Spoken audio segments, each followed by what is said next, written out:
Sabahtan cemalin seyran eyledin,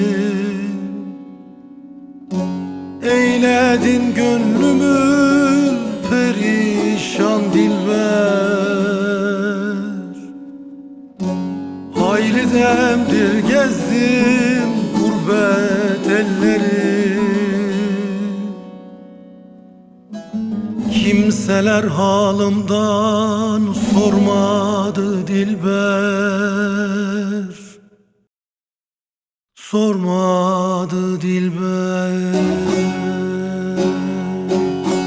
Hayli demdir gezdim gurbet elleri,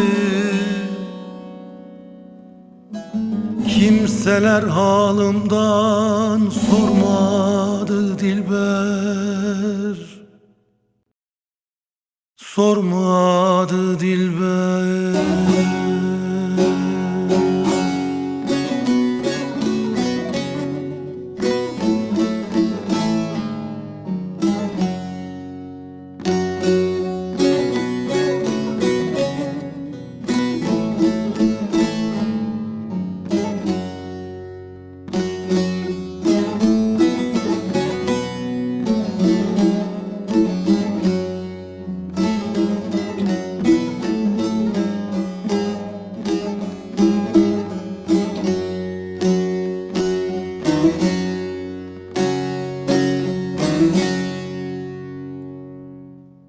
Adu kemhalara meyil bağlanmaz,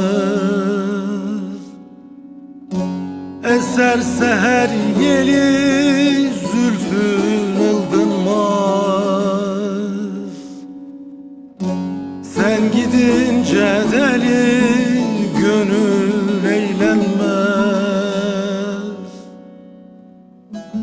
dedim bir bergüzar telinden dilber, telinden dilber. Sen gidince deli gönül eğlenmez, dedim bir bergüzar telinden dilber, telinden dilber.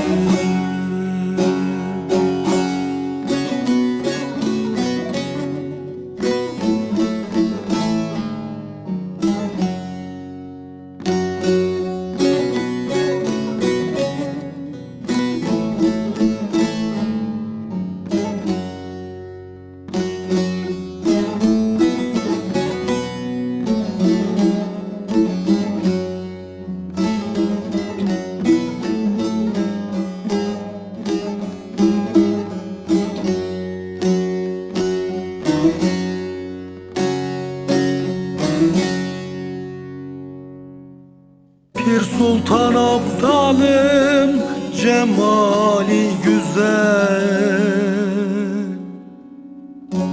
katipler oturmuş hüsnünü yazar. Muhiplerin saf saf yolunu gözler, kalma bizim için yolundan dilber, yolundan dilber. Muhiplerin saf saf yolunu gözler,